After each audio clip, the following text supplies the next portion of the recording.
샬롬, 안녕하십니까? 평안하셨죠? 이번 시간은 지난주에 이어서 제4강 구원은 개인적인가에 대해서 살펴보도록 하겠습니다. 많은 사람들은 구원이 개인적으로 예수를 잘 믿어서 나중에 죽으면 천국 가는 것으로 그렇게 생각합니다. 이와 같이 구원을 이해해서는 성경이 말하는 영광스러운 구원을 충분히 담아내지 못합니다. 물론 하나님께서는 우리를 개인적으로 부르시지만 그리스도의 몸된 교회로 이끄십니다. 생명의 관점에서 성경 전체를 보면 구원이 개인적인 것이 아니라 공동체적인 것임을 분명히 알 수 있습니다. 이제 성경의 관점에서 성경에 나타난 이 공동체적인 구원의 여정을 한번 살펴보겠습니다. 창세기 1장 2장에 나오는 창조 부분에서 인간은 본질적으로 관계적이며 공동체라고 하는 사실을 알 수 있습니다. 하나님께서 우리 인간을 하나님의 모양대로 창조하셨다고 하는데 이것은 우리 인간이 관계적인 존재로 설계되었다는 것을 보여줍니다. 아담이 홀로 있는 것이 하나님 보실 때 좋지 못해서 하나님이 하와를 만드셔서 아담에게 들어왔을 때 아담이 이는 내 뼈 중에 뼈요 살 중에 살이라 고백한 것은 우리 인간은 본질적으로 공동체적인 존재인 것을 보여주죠. 이처럼 우리 인간은 지음을 받을 때부터 홀로 독립된 그런 존재가 아니라 관계적이고 공동체적인 존재라는 것을 성경 처음부터 말하고 있습니다. 반면에 이 죄는 공동체를 철저히 파괴합니다.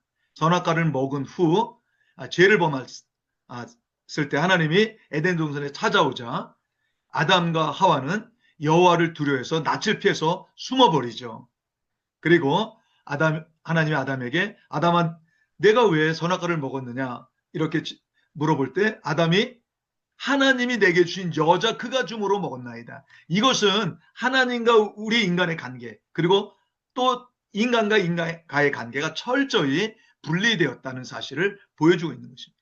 그 다음에 그 4장에 나오는 창세기 4장에 나오는 가인이 아벨을 죽인 후에 하나님께서 가인에게 찾아가서 가인아 내 형제 아벨이 어리느냐 물었을 때 가인은 철면피하게도 내가 아우를 지키는 자입니까? 이렇게 반문합니다. 이것은 제가 얼마나 지독하게 공동체를 파괴하는지를 여실히 보여주는 것입니다.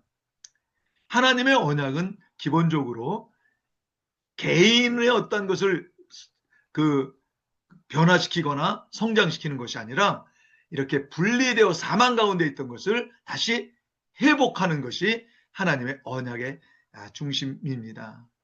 아브라함을 부를 때도 아브라함 개인을 불렀다기보단 아브라함을 통해서 이스라엘 민족을 형성하고 그의 후손으로 오실 예수를 통해서 전 인류를 이렇게 구원하는 이 전 인류 공동체를 구원하는 것이 목적이고요.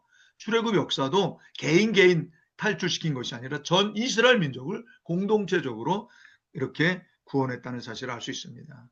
그래서 이 언약의 본질은 죄로 인해서 깨져버린 이 공동체를 다시 회복하는 것이 언약의 목적이라는 사실을 알 수 있습니다.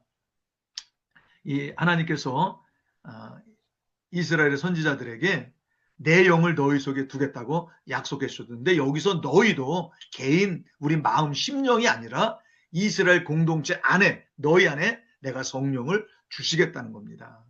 그래서 선지자들의 그 메시지는 개인을 뛰어넘는 민족 공동체 회복을 추구했다는 것을 기억해야 됩니다. 성경에 나오는 이 구원의 목표는 개인이 아니라 분리된 공동체 회복인 것입니다. 여러분 예수님께서 마가복음 3장 35절에 보면 하나님의 뜻대로 행하는 자가 내 형제요 자매요 어머니라고 말했는데 이것은 이 세상에 있는 육신의 혈연 관계를 뛰어넘어서 초자연적인 하늘의 가족을 하나님께서 설계하셨다는 사실을 보여줍니다. 그래서 우리는 지금까지 알고 있는 구원에 대해서 새로운 정의를 내려야 됩니다. 구원은 한 사람 한 사람이 변화돼서 더 좋은 천국에 가는 그렇게 개별적인 것이 아니라 이렇게 사망 가운데 영적인 고아로 있던 사람들이 예수를 만나서 하늘 가족인 생명 공동체에 참여하는 것이 성경이 말하는 구원의 진정한 의미라는 것입니다. 여러분 그 사도 바울이 쓴 에베소서를 보면 이것이 더욱 적나라하게 나와 있는데요. 우리가 알고 있는 십자가의 피는 한 개인의 문제를 해결하는 것이 아닙니다. 에베소 2장 14절 15절에 보면 십자가의 피는 두 사람 사이에 죄로 말미암아 맡겼던 담을 허물어 버려가지고 두 사람이 하나로 화목해가지고 나중엔 그 세 사람이 하나님과 화목하게 된다는 사실을 너무 정확하게 사도 바울에게 전해주고 있습니다.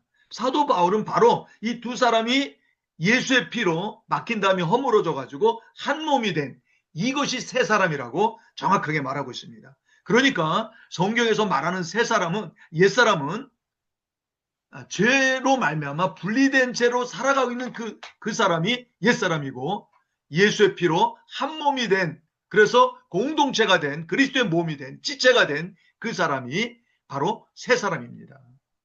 여러분, 십자가의 역할은 단지 한 개인을 도덕적으로 더 성화시키고 더 성장시키는 데 목적이 있는 것이 아니라 분리된 사망 가운데 있는 이 사람을 그 죄 문제를 해결함으로 다시 잃어버렸던 공동체를 회복하는 것이 십자가의 궁극적인 목표라는 사실을 기억하셔야 됩니다. 성령의 대표적인 역할이 하나가 되게 하는 거죠. 여러분, 성도는 성령의 역사로 말미암아 이게 분리되었던 사람이 한 몸을 이루게 된 그 사람들이 성도이지, 분리된 사람은 결코 성도라고 불릴 수 없습니다. 여러분, 사도 바울은 한 사람, 한 개인이 예수를 영접해서 그리스도에게 연합되는 것을 분명 이야기하고 있습니다. 그러나 바울은 거기서 멈추지 않고 예수를 영접해서 그리스도와 연합된 그 사람이 어디로 나가야 되냐면 그 사람들끼리 성령의 역사에 의해서 한 몸인 그리스도의 몸으로 공동체로 참여해야 하는 것이 바로 성령의 궁극적인 최종적인 목표입니다. 이 성령의 역사는 결코 개인적인 것에 멈추지 아니하고 그리스도의 몸된 공동체를 향하여 나가고 계시다는 것을 꼭 기억하셔야 됩니다. 여러분, 요한복음에서 요한이 소개하고 있는 이 구원에 대한 이해는 사망에서 생명으로 옮겨진 것이 구원인데, 여러분, 구원은 기본적으로 이렇게 물에 빠져서 이게 죽어가는 사람을 살려내는 것처럼 이 사망으로 분리된 채 있던 그 사람을 그 사망에서 건져 이 공동체 하나가 된 생명으로 옮기는 것이 성경이 말하는 핵심적인 구원의 개념입니다. 그래서 우리는 지금까지 이 구원이 개인적이라고 생각했던 이 지독하게 잘못된 이 구원관에서 인식의 대전환이 일어납니다. 구원은 결코 개인적이지 않고 공동체, 생명 공동체에 참여하는 것임을 우리는 꼭 기억하셔야 됩니다. 여러분, 이 성경 마지막에 예수님 재림시에 개인이 천국 가는 것이 아니라 공동체, 그리스도의 몸인 교회가 함께 천국에 들어가는 모습을 소개하고 있습니다. 계시록 21장에 보면 천사가 요한에게 어린 양의 신부를 소개시켜 주겠다고 높은 산으로 데려갑니다. 근데 그 어린 양의 신부가 등장하는데 그 모습이 아주 지극히 귀한 진주가 빛나는 것처럼, 보석처럼 빛이 나고 있었어요. 그런데 놀라운 것은 그것은 그 어린 양의 신부는 개인이 아니라 거룩한 성 새 예루살렘이라고는 하나님의 백성들의 공동체였다는 사실을 우리는 기억하셔야 됩니다. 이제 여러분, 제 이야기를 맺으려고 합니다. 구원은 개인이 잘 믿어서 타종교처럼 좋은 데 가는 그런 식으로 성경의 구원을 이해해서는 영광스러운 구원의 그 풍성함을 다 우리가 담아낼 수가 없습니다. 여러분, 구원은 사망 가운데 있던 사람이 새 사람이 된 생명 공동체에 참여하는 것입니다. 이것이 성경 처음부터 마지막까지 성경이 일관되게 주장하는 내용이죠. 여러분, 성경에는 개인적으로 구원에 있어서 개인적으로 해야 될 일도 있습니다. 개인적으로 회개도 하고 개인적으로 예수 믿고 개인적으로 그리고 기도도 하고 다 이런 것을 성경은 이야기하고 있습니다. 그래서 개인적으로 우리가 구원을 위해서 노력하는 것이 틀린 것이 아닙니다. 그러나 그 정도로만 알고 있으면 이거는 아주 불완전한 것입니다.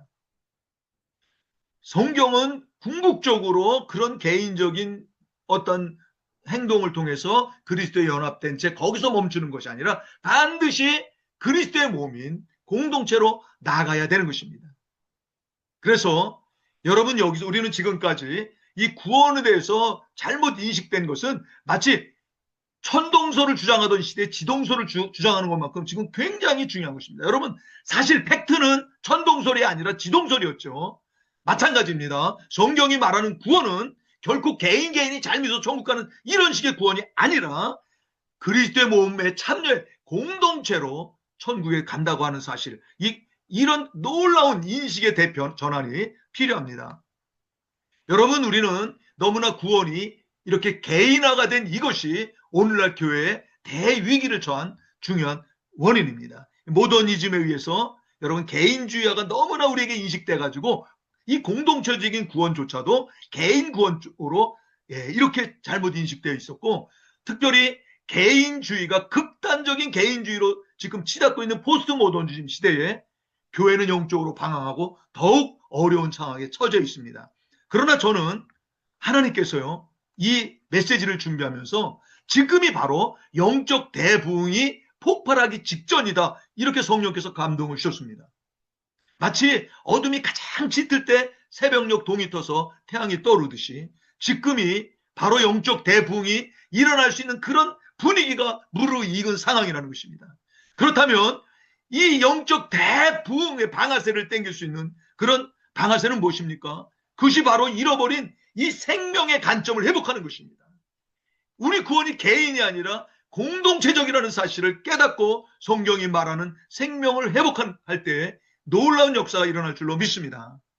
여러분, 이 말씀의 검 채널을 통해서 제가 선포되어지는, 저를 통해 선포되는 이 메시지는 결코 단순한 성경 공부가 아닙니다. 이 시대에, 영적으로 잠을 자고 있는 시대에 남아있는 자들에게 하나님께서 강력하게 그 영적인 그 잠에서 깨어나서 하나님의 이 말씀을 붙들고 영적 부흥의 그 놀라운 폭발을 일으키는 일에 여러분 나오라고 하나님이 그 남은 자들을 향해서 찌르는 외침이 될 것입니다. 제가 괜히 열을 올렸는데요. 오늘 여기까지 하겠습니다. 샬롬. 다음 시간에 뵙겠습니다.